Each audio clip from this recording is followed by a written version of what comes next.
To remove the nose assembly from the nose adapter, sit it on the jaws of the vise up the top, grab your pin punch and a hammer and very gently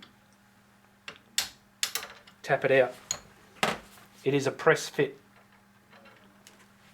So there is two halves. Again, what you're looking for to make sure there is no burrs anywhere inside here, on the headstop, on the nose assembly. The nose assembly is made up of an O-ring and 4 steel balls. 1, 2, 3, 4. If the O-ring is split or damaged, just replace it.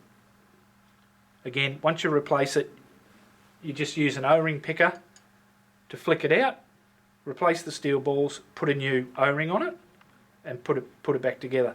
To reassemble, what we need to do is grab your nose adapter and your nose insert and your nose adapter.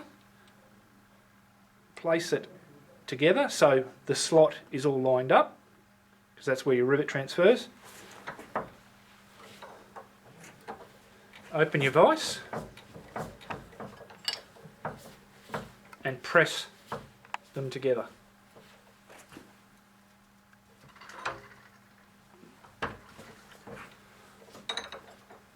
And that's the assembly back together.